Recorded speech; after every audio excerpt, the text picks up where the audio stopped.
timang pajang. Brahma Sampati, penguasa dunia ini, beranjali dan memohon, terdapat makhluk-makhluk yang memiliki sedikit abu di mata mereka. Ajarkanlah Dhamma demi kasih sayang kepada mereka.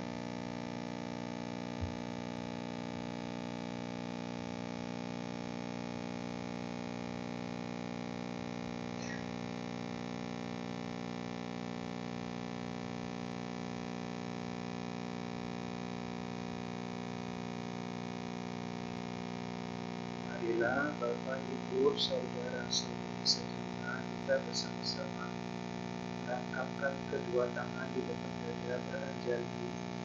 Kita mengagungkan nama Guru Buddha bersama-sama.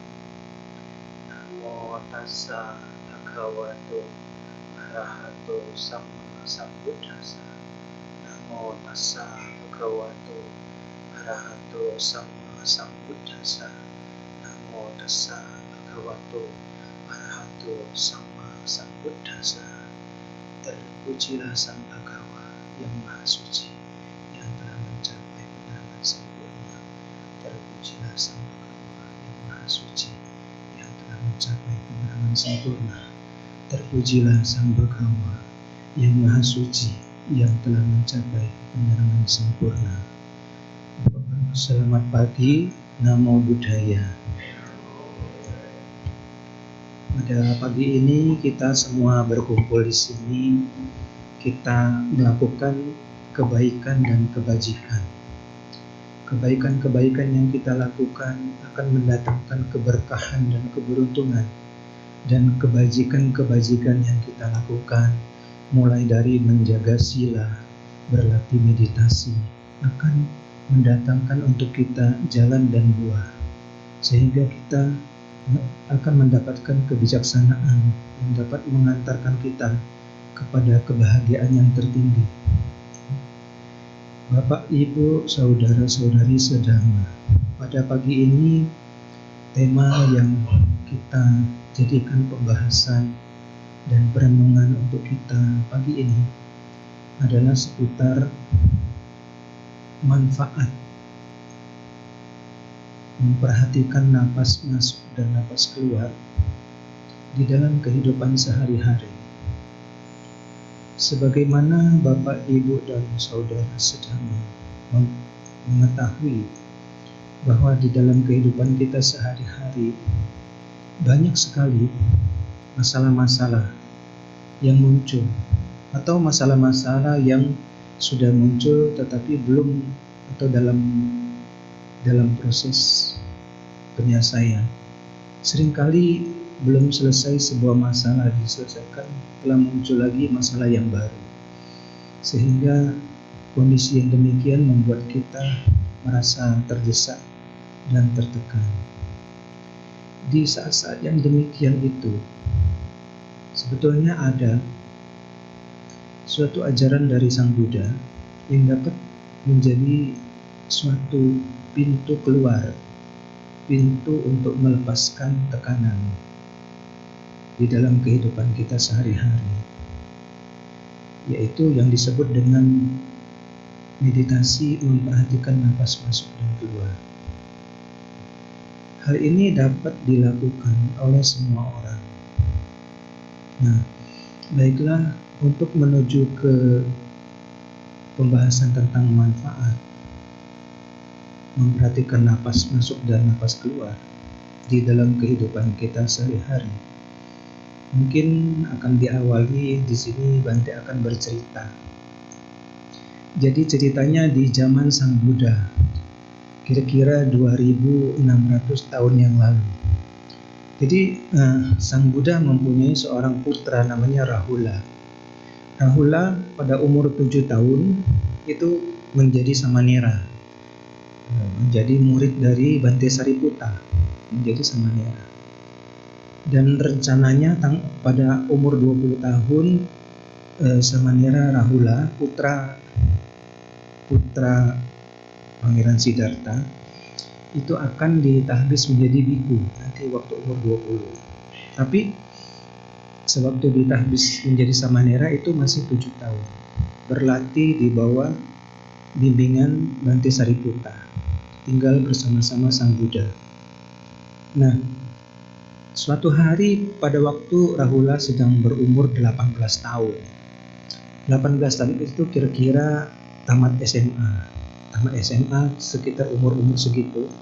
Jadi Rahula ini telah tumbuh menjadi seorang pemuda yang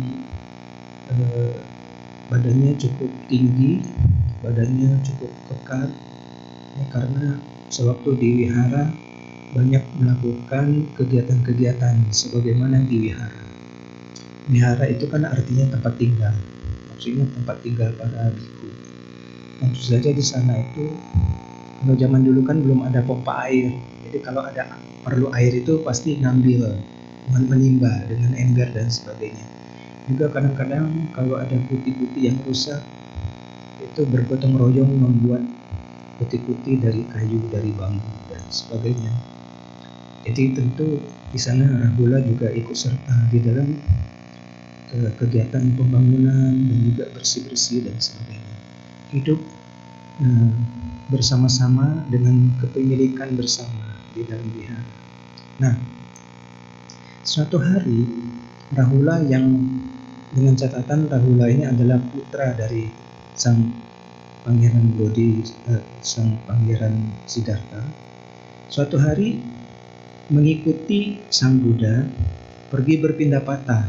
Jadi Sang Buddha pagi-pagi berpindah patah, berjalan tanpa alas kaki, kemudian membawa mangkok yang dibuat dari tanah liat dan dibakar, sehingga menjadi seperti mangkok dari keramik. Nah, itu untuk menerima dana makanan dari warga. Warga-warga itu kalau dia punya nasi, dia masukkan nasi.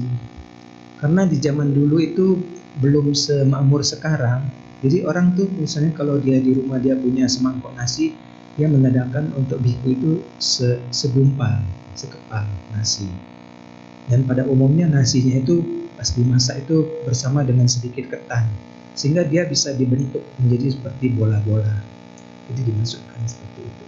Nah, pagi itu untuk menunjang kehidupan supaya bisa tetap melaksanakan meditasi, Sang Buddha dan para muridnya berjalan menuju ke desa untuk menerima dana makanan dari warga. Rahula juga ikut dan tepat di belakang Sang Buddha berjalan. Nah, pada waktu berjalan itu timbul pikiran di dalam pikiran Rahula. Nah, sebagaimana yang kita semua sudah tahu dan ingat bahwa Sang Buddha itu mempunyai kekuatan batin yang sangat besar. Sang Buddha mempunyai kemampuan membaca pikiran. Sewaktu Rahula berjalan di belakang Sang Buddha, Rahula berpikir di dalam hatinya, "Oh, papa saya ini begitu gagah. Oh, papa saya ini begitu ganteng. Oh, papa saya ini begitu tinggi besar." Terus muncul ini di dalam pikiran Rahula. Oh, tentu saja nanti kalau saya sudah dewasa, saya juga akan gagah, saya juga akan tinggi besar, saya juga akan tampan. Nah, itu kan Rahula kan baru berpikir di dalam hatinya, belum mengucapkan. Itu Sang Buddha sudah tahu. Langsung Sang Buddha berbalik menghadap kepada Rahula dan memberikan nasihat. "Wahai Rahula, bentuk-bentuk apapun, perasaan apapun, persepsi apapun, bentuk-bentuk pikiran apapun, kesadaran-kesadaran apapun, apakah itu di masa lampau, apakah itu di masa kini, atau di masa depan, apakah itu kasar atau halus, apakah itu tinggi atau rendah, apakah itu jauh atau dekat, apakah itu di dalam atau di luar, semua itu janganlah dianggap sebagai milikku, aku, diriku." Nah, itu demikian kata-katanya yang disampaikan oleh Sang Buddha kepada Rahula. Rahula setelah mendengarkan penjelasan dari Sang Buddha demikian, berpikir, biarlah saya hari ini, saya tidak perlu ikut ke desa. Desa itu jaraknya kira-kira 5 kilo dari wihara. Biarlah saya hari ini, karena mendapatkan bonus ini, biarlah saya merenungkan ini. Ini adalah warisan dari Sang Buddha. Ini adalah nasihat yang spesial. Jadi kemudian karena merasa bahwa pesan Sang Buddha ini lebih penting, Rahula tidak ikut rombongan pergi ke desa untuk menerima dana makanan. Rahula pergi ke bawah pohon, menumpukkan rumput-rumput kering, meletakkan mangkoknya yang terbuat dari tanah liat yang dibakar, diletakkan baik-baik supaya jangan pecah.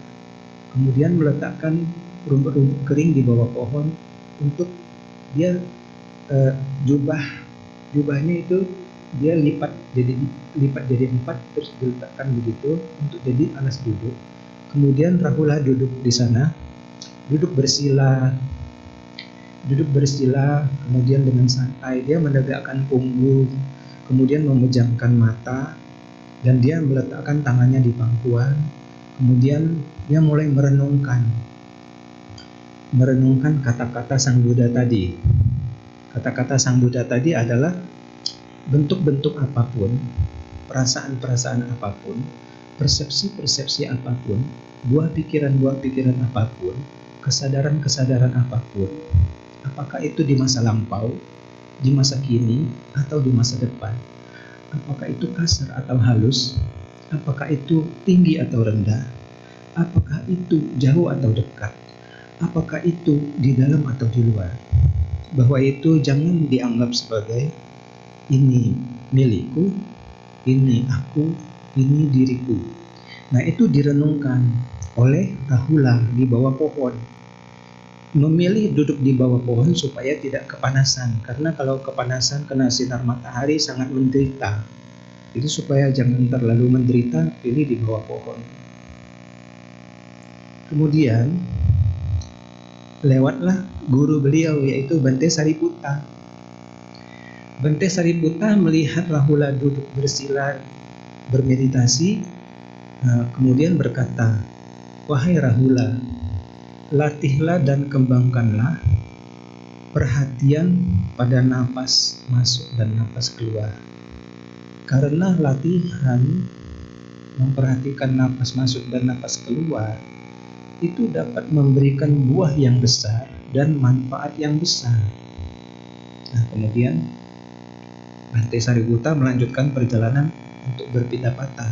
Jadi beramai-ramai mengikuti Sang Buddha ke desa menerima dana makanan dari warga. Rahula masih duduk terus di bawah pohon merenungkan kata-kata Sang Buddha, itu. Sampai akhirnya sore, bahkan sampai malam. Setelah malam, Rahula bangkit dari meditasinya, kemudian pergi ke wihara, kemudian menghadap kepada Sang Buddha, kemudian bertanya. Kalau ibaratnya itu seperti konsultasi, bertanya tentang bagaimana caranya melatih pikiran sehubungan dengan yang diajarkan tadi pagi, yaitu yang tentang bentuk-bentuk, tentang perasaan-perasaan, tentang persepsi-persepsi, tentang buah pikiran, tentang kesadaran-kesadaran. Apakah itu di masa lampau, di masa kini, atau di masa depan? Apakah itu kasar atau halus? Apakah itu tinggi atau rendah? Apakah itu jauh atau dekat? Apakah itu di dalam atau di luar? Nah, Sang Buddha mengajarkan kepada Rahula cara untuk melatihnya dengan mengajarkan latihan meditasi 4 unsur. Jadi memperhatikan tanah. Jadi unsur tanah di dalam tubuh, unsur tanah di luar tubuh, unsur air di dalam tubuh, unsur air di luar tubuh, unsur angin di dalam tubuh, unsur angin di luar tubuh, unsur api di dalam tubuh, dan unsur api di luar tubuh. Kemudian dengan satu pesan bahwa ketika merenungkan hal demikian, bahwa itu jangan dianggap sebagai ini adalah milikku, ini adalah aku, atau ini adalah diriku. Nah, itu selalu Sang Buddha pesankan kepada Rahula. Jadi Rahula mulai mengerti dan kemudian merenungkan. Nah, kemudian dilanjutkan dengan sebuah pertanyaan. Karena tadi pagi kan guru beliau itu Bante Sariputta mengatakan, latihlah dan kembangkanlah perhatian penuh pada napas masuk dan napas keluar, karena memperhatikan napas masuk dan napas keluar itu dapat membawakan buah yang besar dan manfaat yang besar. Nah, itu Rahula bertanya, waktu itu masih Samaneram, umurnya masih 18, bertanya kepada Sang Buddha, bagaimana caranya melatih perhatian terhadap napas masuk dan napas keluar. Kemudian Sang Buddha menjawab, mengajarkan kepada Rahula bahwa yang dimaksud dengan memperhatikan napas masuk dan napas keluar itu adalah ketika seorang murid Buddha pergi ke suatu tempat yang sunyi. Suatu tempat yang sunyi, apakah itu tempat yang khusus? Jadi tidak banyak barang-barang yang dapat mengalihkan perhatian. Mungkin di sebuah ruangan kosong lah kalau kita di zaman sekarang. Kalau di zaman dulu Sang Buddha kata-katanya adalah dia pergi, apakah dia ke tepi hutan, apakah dia itu pergi ke bawah pohon, apakah dia itu pergi ke suatu ruangan yang telah ditinggalkan, ruang kosong. Kalau kita sekarang tidak harus jauh-jauh pergi mencari yang seperti itu. Apakah di bawah pohon, apakah di tepi hutan, apakah di rumah kosong yang telah ditinggalkan. Kita cukup di dalam rumah, tetapi ruangan yang kita khususkan untuk meditasi. Suatu ruangan yang kosong, tidak ada banyak ini dan itu. Tidak perlu banyak rupang, tidak perlu banyak pernak-pernik Buddhis. Kosong aja, ruangan kosong. Sehingga tidak banyak sesuatu yang dapat mengalihkan perhatian kita. Kemudian kita duduk bersila. Kalau kita belum terbiasa duduk bersila, boleh duduk di kursi. Itu boleh. Yang penting itu bukan melatih duduk bersila. Ketika bermeditasi itu melatih untuk memperhatikan napas. Seperti itu. Jadi gaya yang diajarkan oleh Sang Buddha kepada Rahula yang tertulis di dalam kitab itu sesuai dengan tingkat teknologi pada masa itu. Kita tidak harus mengikuti mentah-mentah seperti itu. Kita bisa lakukan dengan tingkat teknologi yang sudah kita miliki sekarang. Yang penting itu adalah apa yang dilatihnya di situ. Nah, itu yang kita cari. Nah, demikianlah Sang Buddha kemudian mengajarkan kepada Rahula bahwa memperhatikan napas masuk dan napas keluar itu dia memusatkan perhatian, memusatkan kesadaran. Dengan terus-menerus mempunyai kesadaran dan terus-menerus memperhatikan. Ketika dia duduk bersila menegakkan punggung dan dia memperhatikan yang di depan. Memperhatikan napas yang masuk dan keluar. Dengan arti dia memperhatikan di suatu tempat dan tidak ikut bergerak menuruti napas itu. Ketika napas itu keluar, dia tidak ikut-ikutan pergi perhatiannya. Ketika napas itu masuk, dia tidak ikut-ikutan masuk. Perhatiannya selalu di sini, di depan sini. Parik mukhang, kalau istilah Palinya itu parik mukhang. Nah, maksudnya itu adalah di depan tubuh, dari sini sampai ke sini. Kemudian yang paling penting di situ adalah dia memperhatikan dengan kesadaran penuh, dengan perhatian yang kuat, mengetahui tentang napas dan yang masuk dan keluar ini terus menerus. Ketika muncul suatu gangguan atau godaan, itu diabaikan. Kembali lagi memperhatikan napas di depan hidung seperti itu. Jadi kesadarannya selalu ditarik kembali, kesadarannya selalu ditarik menuju ke tugasnya. Jadi batinnya itu diberi tugas untuk memperhatikan napas di depan. Nah, kita juga nanti dengan berlatih seperti itu yang akan kita bahas pada hari ini, yang bahwa katanya itu mempunyai manfaat yang sangat besar, ada manfaatnya untuk kita sehari-hari, seperti yang tadi di pembukaan sudah disebutkan. Kemudian Sang Buddha mengajarkan lagi kepada Rahula di mana ketika memperhatikan napas masuk dan napas keluar itu nanti akan merasakan kegembiraan, menyukai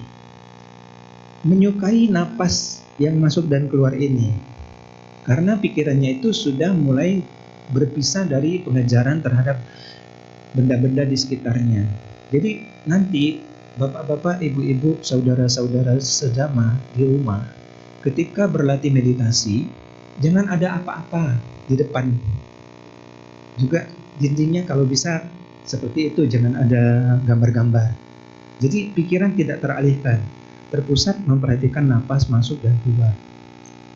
Lama-lama, karena tidak ada benda-benda yang kita sukai di depan kita, dan juga di dinding juga tidak ada gambar-gambar yang mengalihkan perhatian kita, lama-lama kita menyukai napas itu, timbul kegembiraan, timbul suatu rasa suka, senang. Kita senang duduk sendiri. Apakah kita bisa duduk bersila? Oke. Apakah kita duduknya pakai kursi? Tidak apa-apa. Tapi di situ terus memperhatikan napas masuk dan keluar, merasakan kegembiraan, merasakan suka, senang dengan napas ini, senang. Kemudian akan terjadi peningkatan konsentrasi. Terus menerus kita memperhatikan napas ini, terjadi peningkatan konsentrasi. Kita jadi bisa mengetahui sesuatu yang lebih halus. Jadi kemampuan kita untuk mengamati hal-hal itu menjadi semakin tajam. Menjadi bisa tahu apakah napas ini napas masuk, apakah napas ini napas keluar. Nah, terus kemudian akan mengalami kegembiraan di seluruh tubuh. Sang Buddha mengajarkan kepada Rahula bahwa nantinya dalam berlatih itu meningkat, dia akan mengalami kegembiraan di sekujur tubuh. Kemudian dia akan melatih sambil memperhatikan napas masuk dan napas keluar itu, dia menggembirakan batin, kemudian mengembangkan batin, sampai akhirnya bahwa terus-menerus memperhatikan napas masuk dan keluar itu bukan hanya 1 hari, bukan hanya 1 minggu, bukan hanya 1 bulan, bukan hanya 1 tahun, tapi terus-menerus sepanjang hidup kita memperhatikan napas masuk dan napas keluar. Nah, sampai pada ini tercatat di dalam kitab Majjhima Nikaya, Sutta nomor 62. Nama sutanya itu adalah Maha Rahulawada Sutta. Maha itu artinya panjang atau besar. Rahulo Wada, Wada itu artinya nasihat. Rahulo itu artinya untuk Rahula. Jadi nasihat Sang Buddha kepada Rahula yang versi panjang, Maha Rahulo Wada Sutta. Itu ada di dalam kitab suci kita, Tipitaka. Itu di kitab yang namanya Majjhima Nikaya, di Sutta nomor 62. Namanya Maha Rahulo Wada Sutta.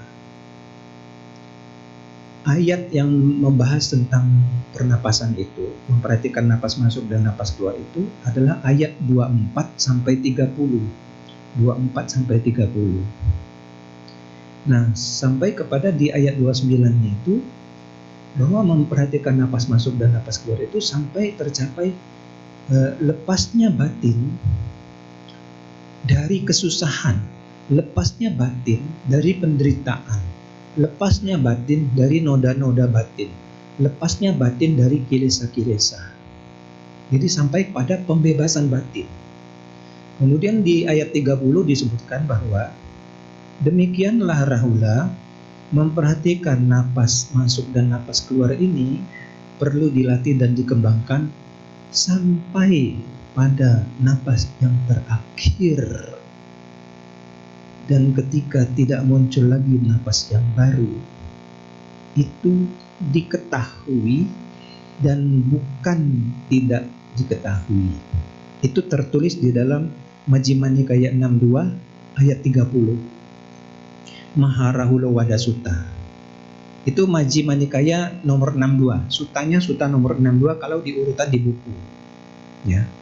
Nah, itu boleh dicatat kalau nanti ingin membaca itu sangat menarik sekali, bahwa ternyata Sang Buddha menasihati kita untuk memperhatikan napas masuk dan napas keluar itu sampai napas terakhir. Begitu indah. Ini adalah ajaran yang simple tapi bisa dipakai jangka panjang. Awet, tahan lama. Latihannya itu sampai kita meninggal. Jadi sebuah latihan yang dianjurkan kita latih terus sampai kita berpisah dengan tubuh yang ini. Tubuh yang ini maksudnya tubuh di kehidupan ini. Kemudian meningkat. Karena kita sudah berlatih sesuai dengan ajaran Buddha, pasti kita akan meningkat. Meningkat menuju ke yang bahagia. Suatu kehidupan yang lebih bahagia. Oh, Bante, kenapa Bante baru sekarang bilang? Ternyata latihannya memperhatikan napas masuk dan napas keluar sampai pada napas terakhir. Dan tadi kan disebutkan bahwa selama melatih napas itu kita bisa merasakan kegembiraan, suka, senang, merasakan kebahagiaan di sekujur tubuh, menggembirakan batin, batinnya mengembang, dan sebagainya dan sebagainya. Sampai di ayat 29 dikatakan sampai akhirnya terjadi pembebasan batin. Batinnya terbebas dari penderitaan, batinnya terbebas dari noda-noda batin, batinnya terbebas dari kilesa. Nah, itulah warisan. Nah, ini adalah warisan dari Sang Buddha untuk kita. Memang pada waktu itu yang Sang Buddha sampaikan itu yang mewakili kita di saat itu adalah Rahula. Pada waktu itu Rahula itu adalah wakil kita menerima ajaran itu dari Sang Buddha. Tapi kita juga adalah murid Sang Buddha dan kita juga sangat bagus sekali mempelajari itu. Ternyata itu juga warisan untuk kita. Dikatakan bahwa melatih Dhamma ajaran Buddha dapat mengantarkan kita kepada kondisi berbahagia untuk jangka waktu yang sangat lama. Sehingga di dalam kesempatan di pagi hari ini di ruang Dhammasala di Wihara Luit Dharma Sukha, ini adalah sebuah kabar gembira bagi kita semua yang hadir di sini dan juga kabar gembira untuk kita yang di rumah. Oh, ternyata inilah ajaran yang selama ini saya ingin dengar. Ajaran yang bisa dipraktekkan jangka panjang, ajaran yang bisa dilakukan tanpa harus membawa alat apapun. Kemanapun kita pergi, kita bisa melatihnya. Dan dalam kondisi apapun kita bisa melatihnya. Karena napas itu kita bawa. Kita pergi kemana, kita bisa ada napas. Jadi kita bisa memperhatikan napas itu. Tidak harus repot mau bawa alat ini, bawa alat itu. Selama kita masih bisa memperhatikan napas masuk dan napas keluar, kita masih punya kesempatan untuk berbahagia. Jadi ketika memperhatikan napas masuk dan napas keluar itu akan muncul rasa bahagia, rasa gembira, rasa suka. Sampai akhirnya itu sesuatu yang sangat dipuji. Peningkatan, manfaat-manfaat besar, buah yang besar. Nah, itu adalah latar belakang ceritanya dan dasarnya. Jadi sutta yang menjadi dasar pembahasan kita pada pagi hari ini. Itu tadi adalah ceritanya. Nah, sekarang kita masuk ke yang disebutkan pertama tadi. Manfaat memperhatikan napas masuk dan napas keluar di dalam kehidupan sehari-hari. Nah, tentu saja Bapak-bapak, ibu-ibu, saudara-saudari sedama, kita di dalam kehidupan kita sehari-hari itu tentu banyak masalah. Masalah datang pergi. Masalah yang satu belum selesai sudah muncul masalah baru. Kita terus-menerus berusaha untuk mengatasi masalah-masalah itu. Nah, bagaimana caranya? Kalau kita sedang lagi banyak masalah, kita mempunyai suatu tempat untuk mengurangi tekanan. Mengurangi tekanan dari pekerjaan, mengurangi tekanan dari kesulitan-kesulitan di dalam bisnis, mengurangi tekanan di dalam masalah-masalah yang sehubungan dengan kehidupan kita sehari-hari, yaitu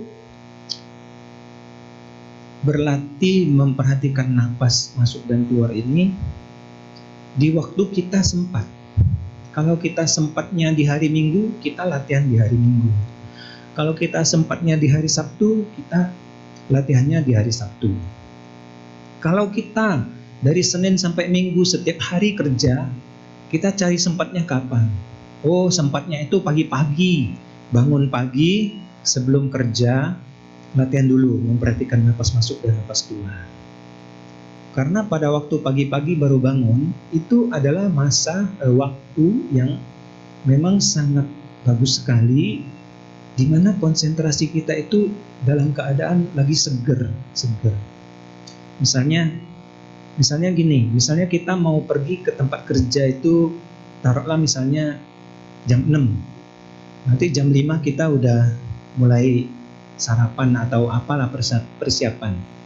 Nah, itu sebaiknya jam 4 itu sudah bangun. Jam 4 bangun, meditasi, memperhatikan napas masuk dan keluar. Misalnya kita mampunya setengah jam, nggak apa-apa. Nanti selanjutnya kan persiapan mau kerja. Nah, otomatis sebagai konsekuensinya pulang dari kerja itu, misalnya sore-sore itu, kita selesaikan tugas di rumah kita, terus kita siap tidur. Otomatis kita tidur lebih awal. Nah, ternyata manfaat dari tidur lebih awal ini dapat mencegah sakit ginjal. Ini baru kita tahu sekarang. Kalau kita cukup tidur, ginjal kita tidak terlalu cepat rusak. Kalau kita menghindari minuman-minuman atau makanan-makanan yang banyak mengandung pengawet atau kimia dan sebagainya, itu ginjal kita tidak cepat rusak. Atau misalnya juga kita itu minum air yang cukup, sehingga ginjal ini tidak terlalu keras kerjanya. Beda kalau misalnya kita selalu minum minuman-minuman yang mengandung bahan kimia yang tidak alam. Nah, itu dia beban kerja terhadap ginjal itu sangat tinggi, sehingga ginjal itu kewalahan, sehingga dia mengalami kerusakan. Kalau dia mengalami kerusakan, dia butuh waktu untuk memperbaiki, itu waktu tidur. Jadi waktu seseorang tidur, ginjal itu istirahat. Nah, pada waktu itulah dia bisa memperbaiki sel-sel ginjal yang rusak. Jadi cukup tidur itu memperbaiki ginjal, mencegah kerusakan ginjal. Pada waktu sebelum kita tidur, tidak minum banyak-banyak. Jadi misalnya 2 jam sebelum tidur itu nggak usah minum lagi, gitu ya. Atau minimal 1 jam lah, 1 jam sebelum tidur itu minumnya itu udah terakhir. Nanti sebelum tidur kan kita ke toilet dulu, buang dulu, kosongkan. Nah, pada waktu tidur itu dia akan ginjal itu akan beristirahat, sehingga tidak terlalu banyak dia menyaring. Itulah waktu bagi dia untuk memperbaiki diri. Sama juga seperti sel otak. Sel otak itu dia bisa memperbaiki diri pada waktu kita tidur. Jadi sebenarnya tidur itu berguna untuk kita. Karena kita ini terdiri dari sel-sel yang bisa rusak. Bisa selnya menua, terus selnya mati, digantikan dengan sel baru. Otomatis dia butuh waktu untuk pemulihan. Nah, waktu tidur itulah dia memperbaiki. Jadi ini himbauan, sedapat mungkin kita utamakan waktu tidur itu demi kesehatan otak dan ginjal.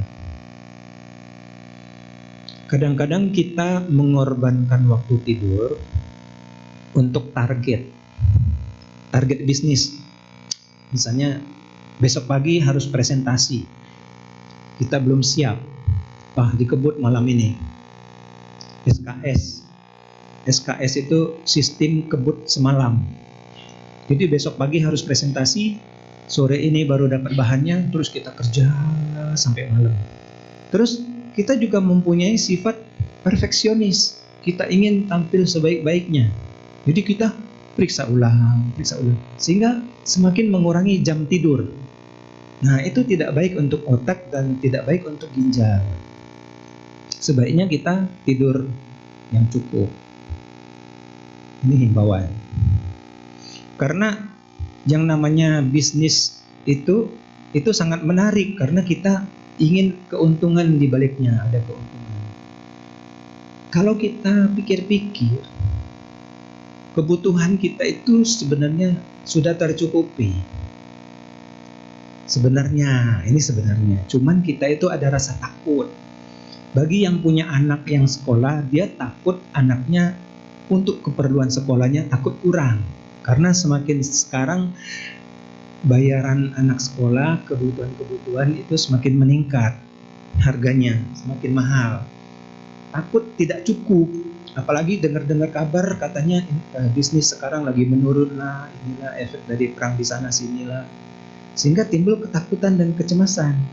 Takut dan cemas akan sesuatu yang belum datang. Ya.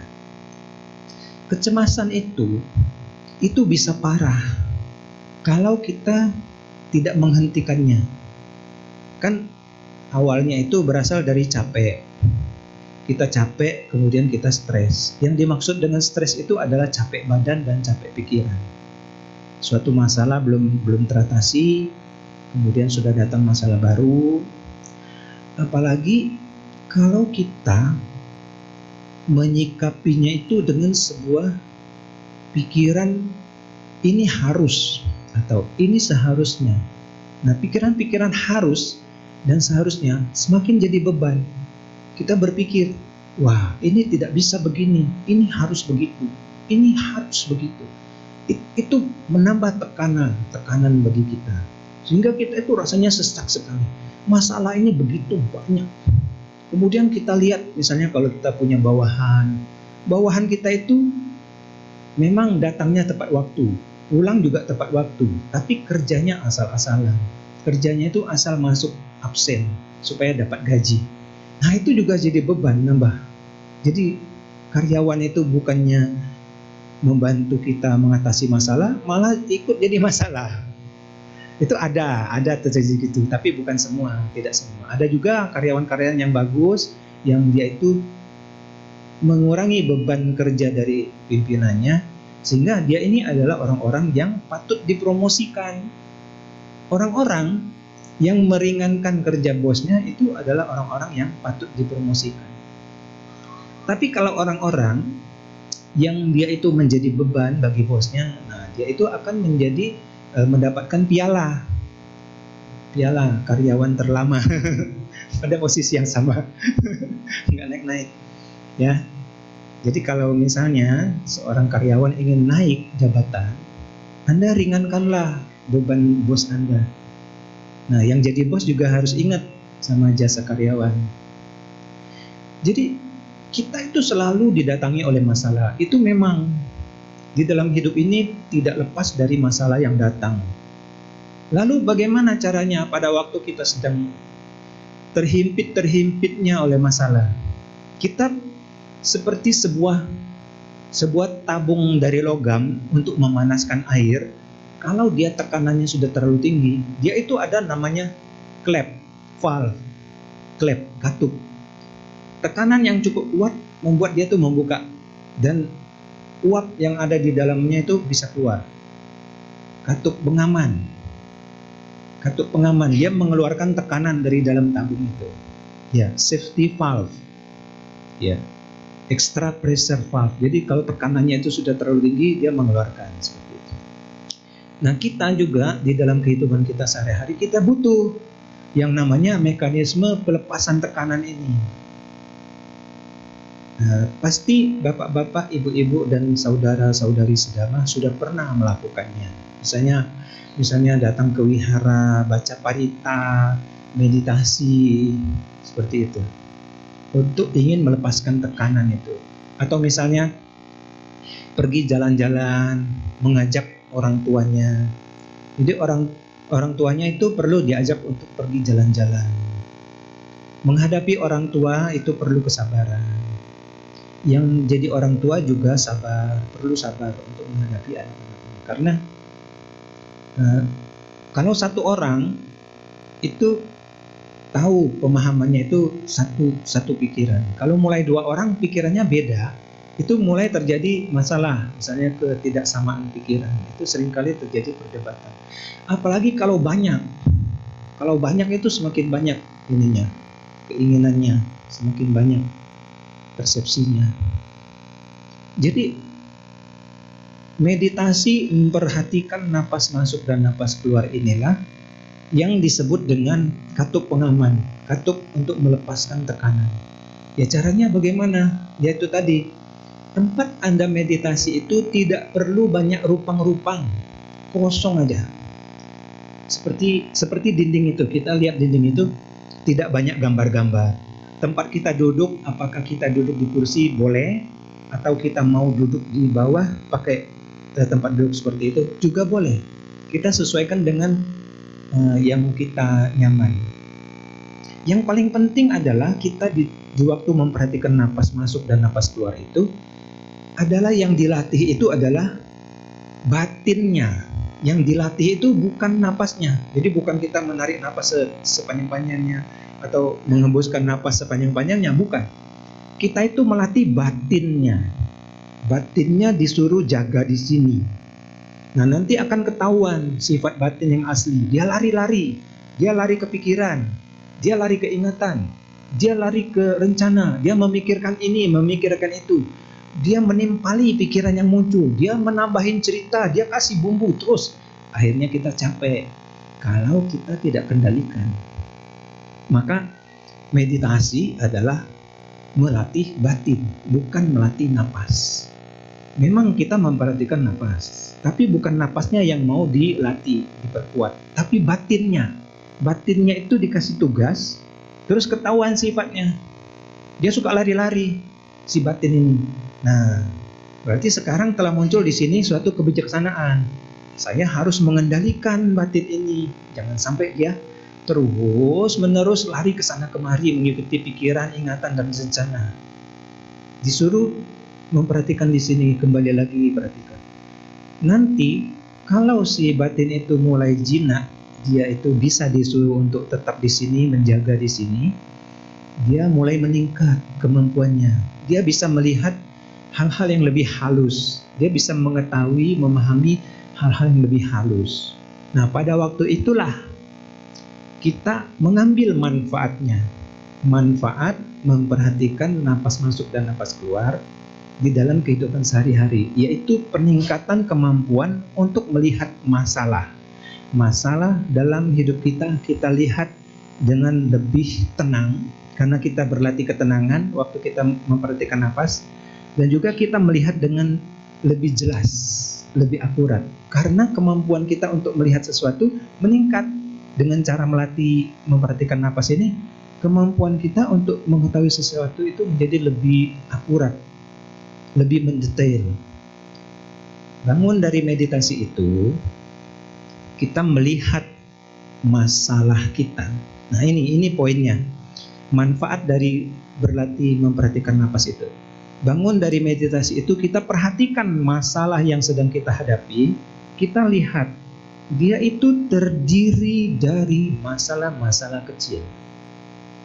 Sebuah masalah besar itu terdiri dari masalah kecil.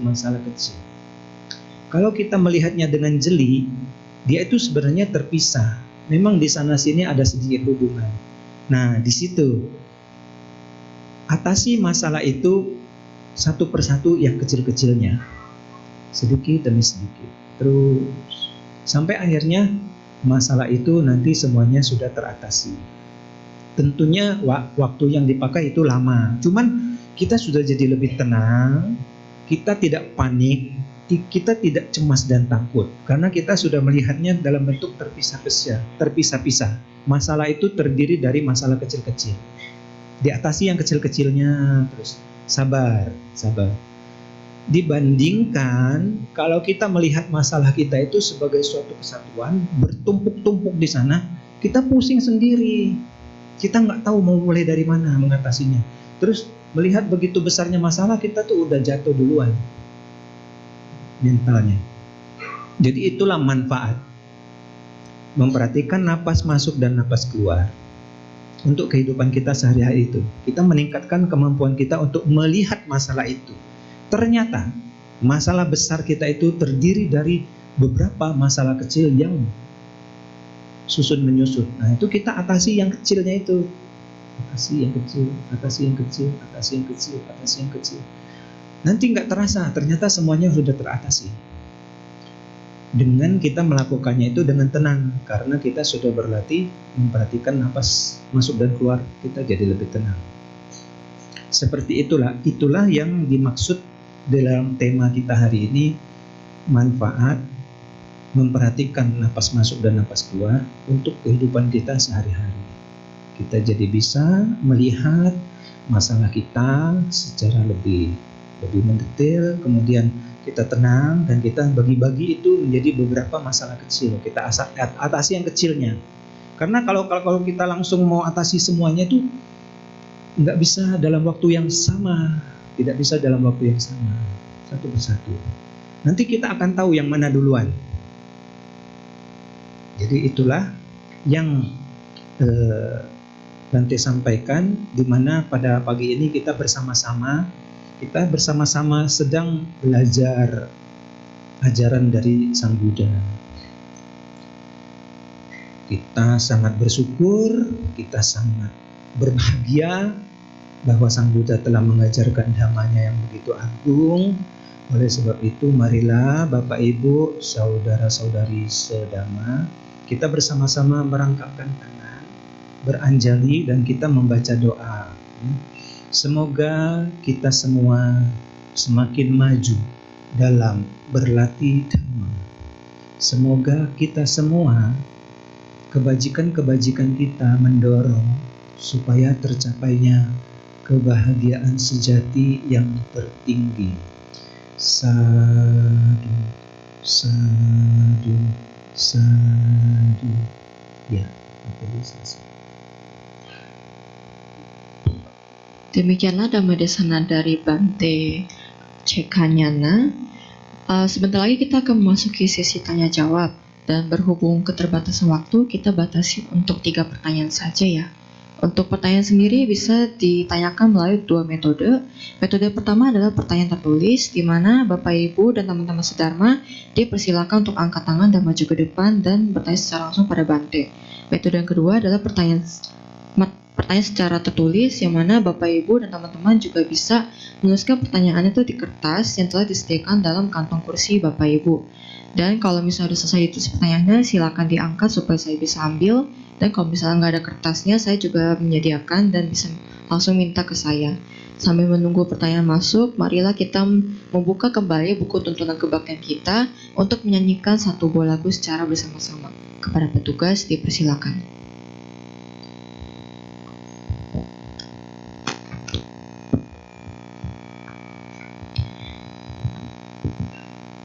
Untuk lagu kedua, mari kita nyanyikan lagu berjudul Cinta Kasihmu pada halaman 112.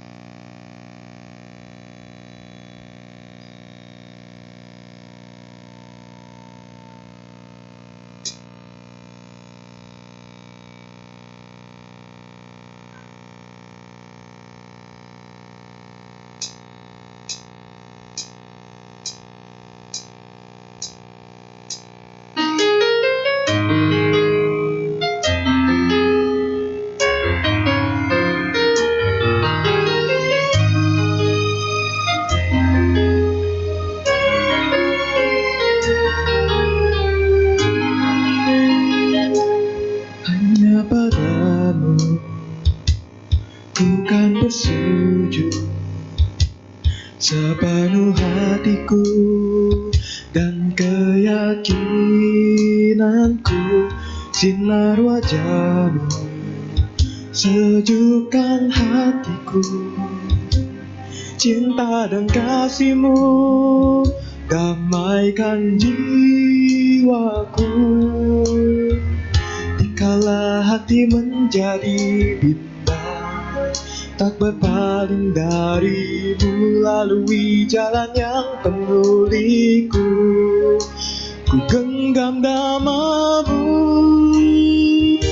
hanya di dalam diri-Mu ku temukan cinta yang abadi. Cinta kasih-Mu yang suci Kau pancarkan kepada umat manusia. Tanamkanlah dalam diri cinta yang diajarkan Sang Buddha. Marilah kita pancarkan cinta kasih, semoga semua makhluk berbahagia.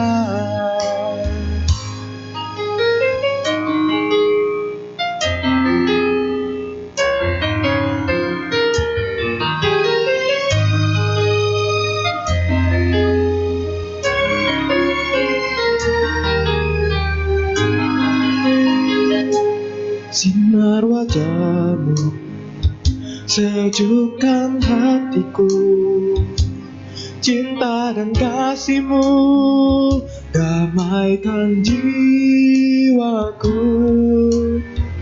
Dikala hati menjadi bimbang, tak berpaling dari-Mu, lalui jalan yang penuh liku. Ku genggam nama-Mu, hanya di dalam diri-Mu ku temukan cinta yang abadi. Cinta kasih-Mu yang suci Kau pancarkan kepada umat manusia. Tanamkanlah dalam diri cinta yang diajarkan Sang Buddha. Marilah kita pancarkan cinta kasih, semoga semua makhluk berbahagia. Oh, kini ku mengerti cinta dan kasih-Mu. Dikala duka dan suka ku genggam nama-Mu. Hanya di dalam diri-Mu ku temukan cinta yang abadi. Cinta kasih-Mu yang suci Kau pancarkan kepada umat manusia. Tanamkanlah dalam diri cinta yang diajarkan Sang Buddha. Marilah kita pancarkan cinta kasih, semoga semua makhluk berbahagia.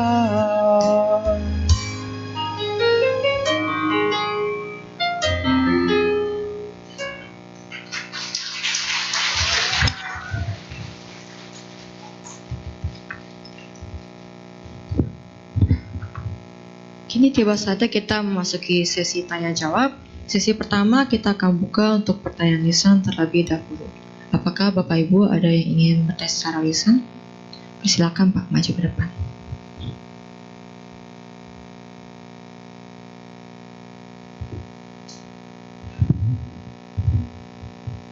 Selamat pagi Bante, Namo Buddhaya.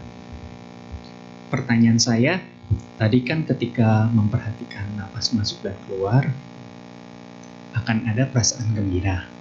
Nah, kalau setahu saya, di dalam perasaan gembira itu kan ada yang perasaan halus itu melekat loba ya, Bante.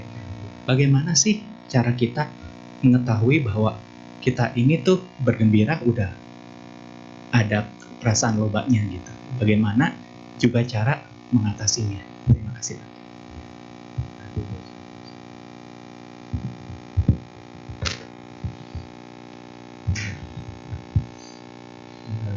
Memang benar, ini pertanyaannya memang sesuai dengan praktek.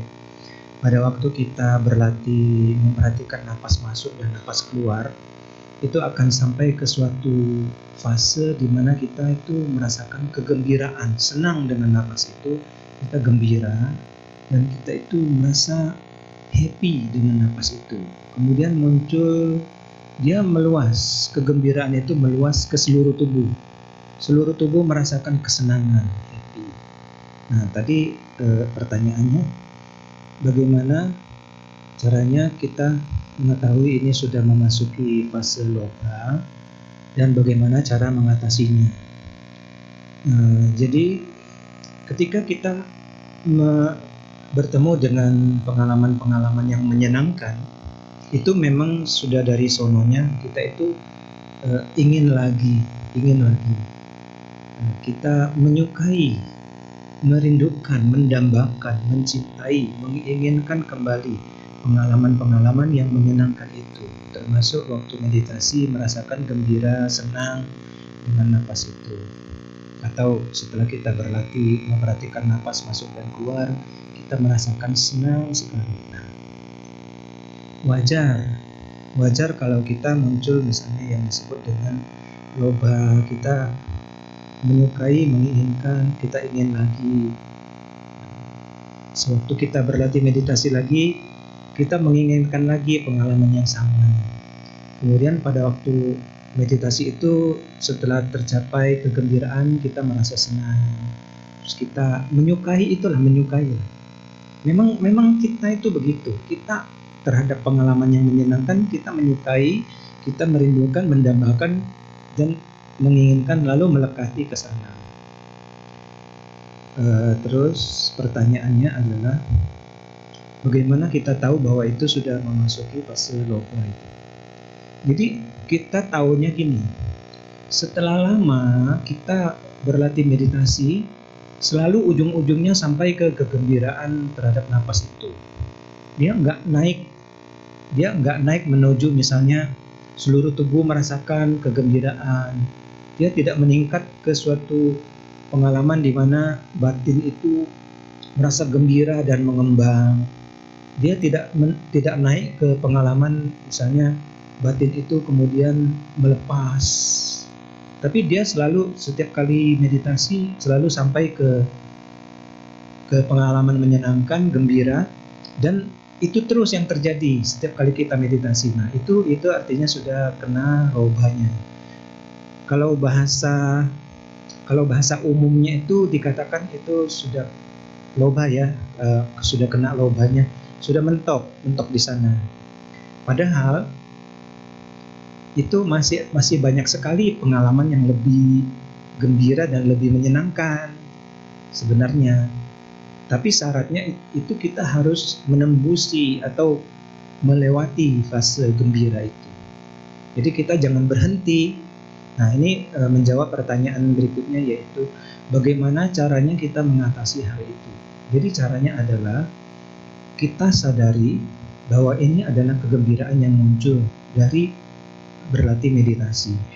Kemudian kita sadari bahwa masih ada pengalaman yang lebih di atasnya lagi, lebih halus.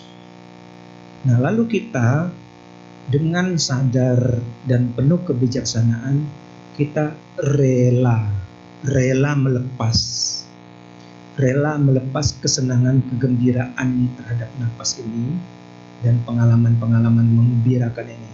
Kita rela melepaskannya dengan suatu tekad bahwa ingin mencapai yang lebih luhur dan lebih halus. Nah, itulah caranya. Bagaimana cara mengatasi loba itu, yaitu kita melepaskan. Karena kita dengan kebijaksanaan kita menyadari masih ada sesudah ini pengalaman yang lebih halus dan lebih luhur, seperti itu. Jadi itu jawabannya. Apakah menjawab? Semoga menjawab ya. Apakah ada yang ingin bertanya secara lisan lagi? Silakan angkat tangannya. Oke, kita langsung masuk ke sesi pertanyaan tertulis. Kalau nggak ada yang ingin bertanya secara lisan, pertanyaan tertulis itu ada 3, Bante. Pertanyaan pertama adalah, Namo Buddhaya Bante, langkah apa yang harus diambil jika kita berada di lingkungan yang sangat sulit membuat kita bijaksana dan lebih tenang, atau lingkungan yang toksik lah istilahnya. Sudah dilakukan berbagai cara, namun diri ini tuh selalu jadi terpancing dan jadi ikut tidak bijaksana. Terima kasih sebelumnya, Bante. Ya, jadi Bante jawab satu persatu ya. Satu pertanyaan ini dijawab dulu ya. yang tentang kita di dalam lingkungan yang toksik. Kemudian kita bisa saja terpengaruh dan ikut. Yang dimaksud dengan lingkungan toksik itu adalah di mana orang-orang di sekitar kita itu tidak sungguh-sungguh mencintai kita, tetapi dia suka apabila kita menderita. Dan dia, misalnya lingkungan yang toksik ini terhadap kita itu, dia baik sama kita ketika kita berguna atau bisa memberikan sesuatu. Tapi kalau ketika kita kurang, itu dikritik dan tidak, dia bukan sebuah kritik membangun, tapi kritik merendahkan seperti itu. Nah, lingkungan yang toksik ini dia melemahkan semangat kita. Kita memang bisa ketularan. Kalau kita bergaul dengan orang-orang toksik, kita bergaul dengan 4 orang toksik, kita akan jadi orang toksik yang kelima. Jadi oleh sebab itu kita harus memilih teman. Kita tidak bisa mengubah mereka menjadi tidak toksik, nggak bisa. Tapi kita harus mengganti teman. Tapi kita juga tidak bersikap misalnya bersikap kasar, bersikap permusuhan, tidak. Kita cuman menanggapinya secara seperlunya saja. Jadi kita membuat benteng di sekitar kita, di mana ketika orang-orang toksik ini dia berusaha mempengaruhi kita, kita tidak bereaksi mengikuti. Jadi kita itu mungkin dengan membuat alasan, saya sibuk, saya tidak bisa ikut. Nah, jadi kita membuat benteng, tidak lagi mau mengikuti cara-cara dan kegiatan-kegiatan dan pola pikir mereka. Terus kita cari lingkungan yang lebih baik. Di mana lingkungan yang baru itu, orang-orang baru, teman-teman baru ini, dia mengajak kita berolahraga. Itu tanda bahwa ini tidak begitu toksik. Itu ciri-ciri lingkungan yang bagus, ciri-ciri orang yang bagus. Kemudian orang-orang baru ini, tempat kita mulai berteman baru, dia mengajarkan kita tentang mencari penghasilan. Jadi itu ya, dia mengajak kita untuk rajin berolahraga, dia mengajari kita untuk cari penghasilan. Nah, ini kan tanda-tanda bahwa dia itu memang mencintai kita. Itu tanda bahwa ini tidak toksik. Dia mengajak kita berolahraga supaya kita sehat. Berarti bagi dia kita itu perlu untuk sehat. Artinya dia itu memang care gitu ya, peduli. Ini beda dengan orang yang toksik. Orang yang toksik itu mendahulukan kepentingannya orang toksik itu dan kita dikorbankan. Terus dia mengajari kita untuk mencari penghasilan. Artinya apa? Dia peduli dengan kesejahteraan kita, kayak gitu. Jadi dia bukan sebagai parasit yang mengisap sumber daya kita sampai kita menjadi kurus kering, tapi dia justru mengajak untuk bangun bersama, mengajak untuk maju bersama, kayak gitu. Itu ciri-cirinya. Jadi artinya membentengi diri dari orang-orang toksik dan berusaha mencari teman baru, lingkungan baru. Di dalam lingkungan itu memang kita bisa ketularan karena kita terbiasa. Karena kita manusia ini adalah makhluk kebiasaan. Karakter kita terbentuk karena kebiasaan. Ya itu tadi, kalau kita berteman dengan 4 orang toksik, kita akan jadi orang toksik yang kelima, ketularan. Jadi kita harus ganti teman, tapi tentu dengan cara-cara yang pelan-pelan, halus, tidak kasar. Tidak perlu membuat permusuhan, tidak perlu membuat perang. Kita mundur setapak demi setapak. Ya. Untuk sedikit lagi tentang supaya tidak terpancing. Kan tadi ada pertanyaan bagaimana supaya tidak terpancing untuk jadi ikut-ikutan toksik. Jadi gini, kita perlu melakukan meditasi, memperhatikan batin. Kita mesti tahu batin ini sedang mengikuti kejengkelan atau bukan. Kita perlu mengetahui batin ini sedang mengikuti kemarahan atau bukan. Kalau yang muncul itu kejengkelan dan kemarahan, jangan diikuti. Nah, itulah caranya supaya tidak terpancing lingkungan yang toksik seperti itu. Ya, selanjutnya. Pertanyaan kedua, Namo Buddhaya Bante, berapa lama meditasi tarik nafas masuk dan nafas keluar untuk mencapai batin yang bahagia? Terima kasih sebelumnya Bante. Ya, berapa lama bermeditasi memperhatikan nafas masuk dan nafas keluar untuk mencapai kondisi batin yang berbahagia? Ini berbeda antara satu orang dengan orang lain. Mengapa berbeda? Karena yang mempengaruhi kita bisa cepat atau lambat untuk mencapai kebahagiaan itu adalah beban batin, luka batin. Kalau di dalam hati kita masih menyimpan marah yang terpendam dari zaman dulu, itu agak susah. Ini harus dibuang dulu. Kemarahan kita itu harus dilepaskan dulu. Kita harus memaafkan dulu dan kita harus minta maaf dulu. Misalnya gini, waktu Anda kecil, Anda pernah digampar oleh papa. Misalnya, ini contoh ya, bukan Anda pernah, bukan maksudnya, ini contoh aja. Misalnya ada seseorang, waktu dia masih kecil, dia pernah ditampar papanya. Dan pada waktu ditampar, dia merasa sedih, kecewa, marah, sakit hati. Oke. Nah, sejak itu hubungan dia dengan papanya itu seperti sudah ada ganjelan. Cuman, kan itu membaik ya, dengan hubungan dengan papanya membaik, kehidupan berlangsung terus. Tapi ingatan itu masih nyangkut. Dan ketika mengingat itu masih sakit hati lagi. Ini bisa terjadi kalau kita tidak menyadari bahwa ingatan itu bukan sesuatu yang real. Itu hanya terjadi dalam pikiran. Sesuatu yang real itu sesuatu yang sekarang, pada saat ini. Misalnya sekarang papanya datang gampar, nah itu sakit. Tapi kalau yang dulu waktu kita masih kecil, itu bukan realita, itu ingatan. Realitanya memang waktu itu satu kali waktu itu digampar terus sakit hati, itu wajar. Namanya orang ya, namanya orang kan punya perasaan. Makanya mulai sekarang kita harus mengurangi yang namanya aktivitas gampar menggampar. Terus bagaimana caranya? Ini harus dilepas. Kita harus menyadari begini, mungkin pada waktu itu papa kita itu belum terlatih batinnya dalam mengendalikan batinnya sendiri. Mungkin waktu itu papa kita itu dia belum pandai mengendalikan amarahnya. Mungkin waktu itu dia lagi capek atau dia ada masalah. Mungkin waktu itu dia ada utang. Kita kan nggak tahu. Tapi yang kita rasakan adalah kita mengidolakan beliau. Tahu-tahu dia menggampar kita sakit hati, kecewa, sedih, berat. Nah, ini yang harus kita lepaskan. Jadi, kalau hubungan dengan papanya itu tidak terlalu buruk, itu bisa dengan cara kita menyampaikan, kasih tahu. Papa, kalau saya ada salah dengan papa, saya minta maaf. Terus nanti papanya akan jawab, ya papa juga kalau ada salah papa minta maaf. Nah itu ambil sebagai pembanding dari apa yang kita rasakan sakit hati itu dipertemukan seperti plus dengan minus. Yang ingatan kita ini minus, yang waktu dia ngomong itu plusnya ditemukan dia jadi nol kan, itu buang.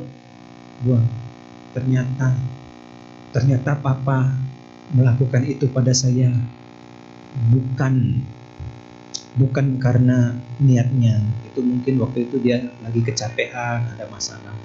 Lepaskan itu, disadari. Jadi harus menggunakan kebijaksanaan dan kesadaran.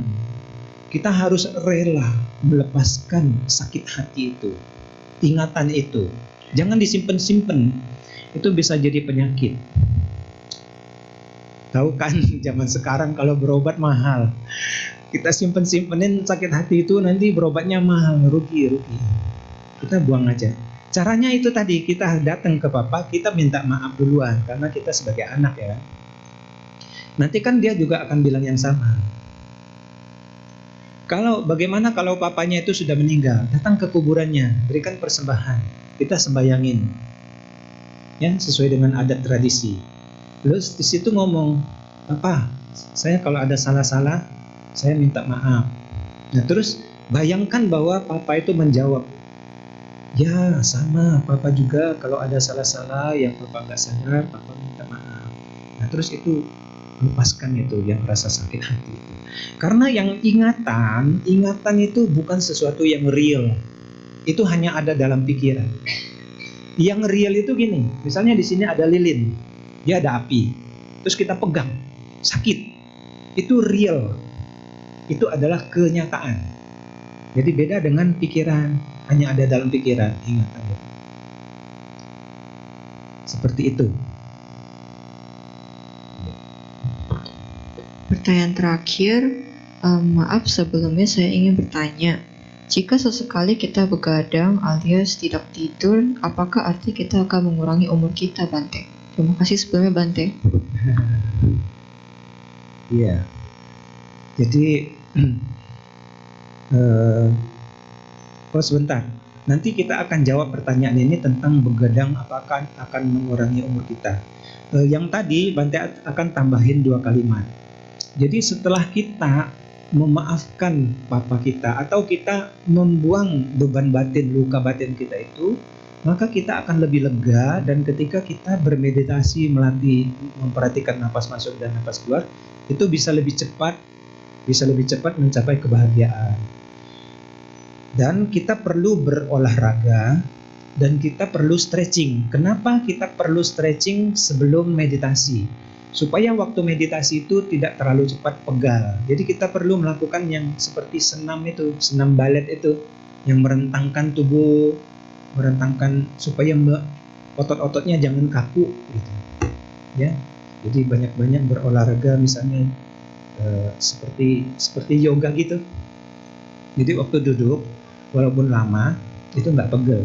Nah, faktor yang berikutnya adalah jangan biarkan si batin ini lari-lari. Terus perhatikan napas di sini lama-lama, dan jangan biarkan dia lari-lari. Terus fokus pada napas di depan hidung. Inilah yang dapat mempercepat dalam waktu sekian lama nanti bisa mencapai kebahagiaan.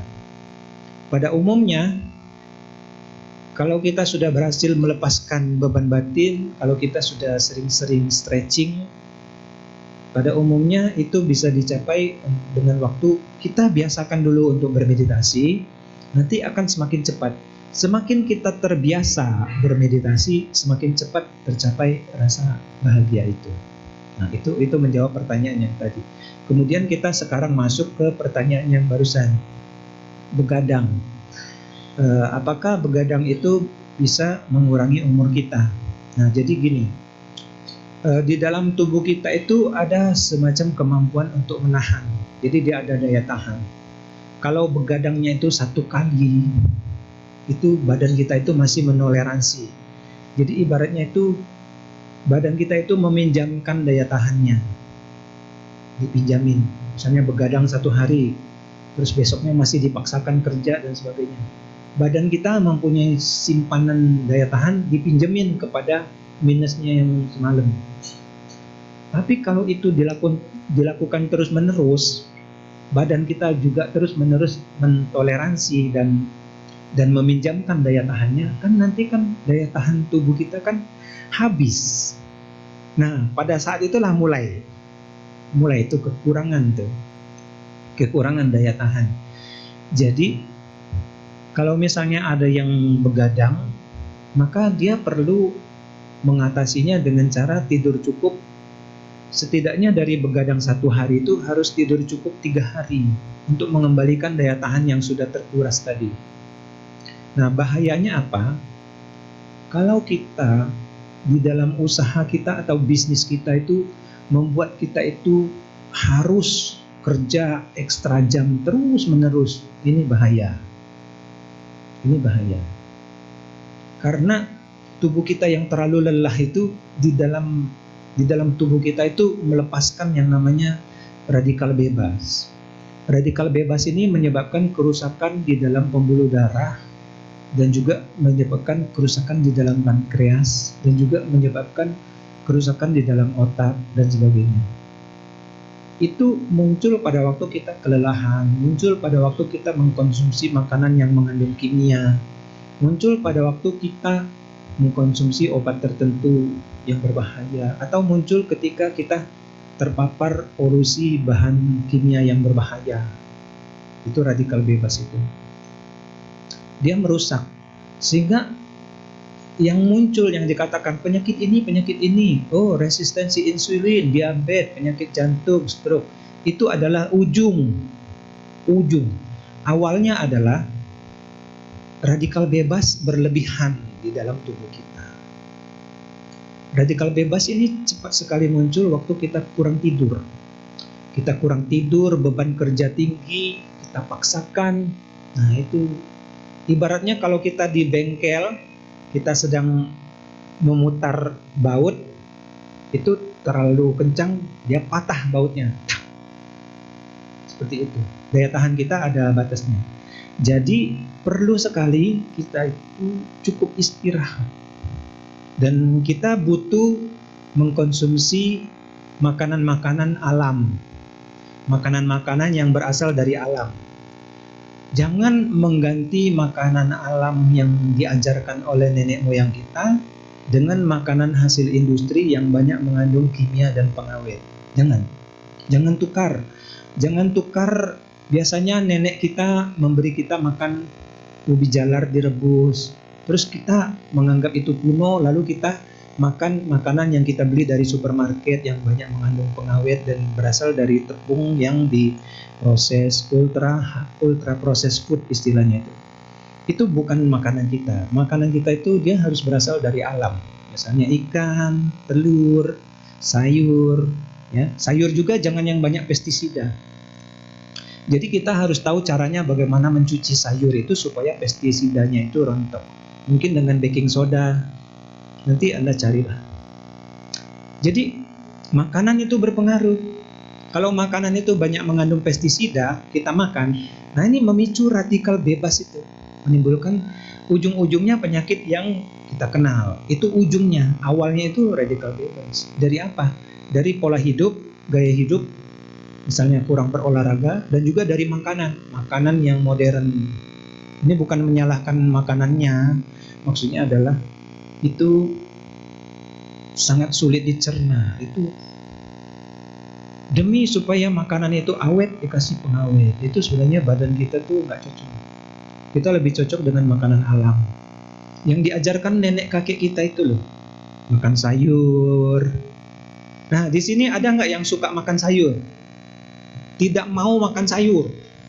Tidak suka Bante, tidak enak, nyangkut di gigi jadi hijau.